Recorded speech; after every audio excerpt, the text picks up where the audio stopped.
ব্রাহ্মণবাড়িয়ার আখাউড়ায় অ্যালবিনো প্রজাতির ইঁদুরের খামার করে সাড়া ফেলেছেন খামারি নাসির উদ্দিন। এখন তার খামারে সাদা ইঁদুরের সংখ্যা ৩ শতাধিক। এরই মধ্যে বিভিন্ন ফার্মাসিউটিক্যালস ও গবেষণা প্রতিষ্ঠানে তিনি ইঁদুর বিক্রি শুরু করেছেন। শুরুতে এলাকার লোকজন বিষয়টি ভালোভাবে না নিলেও এখন অনেকেই নাসিরের মতো ইঁদুরের খামারি হতে চান। জালালউদ্দিন রুমির তথ্য, ছবিতে প্রতিবেদন। আখাউড়া উপজেলার আব্দুল্লাহপুর গ্রামের নাসির উদ্দিন ইউটিউব দেখে ৫ মাস আগে ঢাকার কাটাবন থেকে সুইজারল্যান্ডের অ্যালবিনো প্রজাতির ১০টি সাদা ইঁদুর কিনে খামারের কাজ শুরু করেন। এখন তার খামারে সাদা ইঁদুরের সংখ্যা ৩ শতাধিক। নাসির উদ্দিন জানান, ইঁদুরগুলোকে গম, ভুট্টা, ধান খাবার হিসেবে দেয়া হয়। এতে দৈনিক খরচ হয় ৫০ থেকে ৬০ টাকা।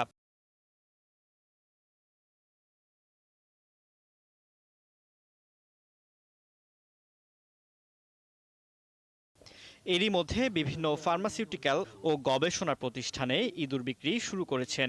আর সর্বোচ্চ বেশি ৬ মাস, এরপরে আমার অনেক ইঁদুর হয়ে যাবে। আর বেচার চিন্তা আমরা এখন টুকটাক করে বিক্রি করতেছি। যে সময় আমার অনেকে চাহিদা 200 পিস, আমার কাছে আছে 300 পিস, তো আমার খামারই শেষ।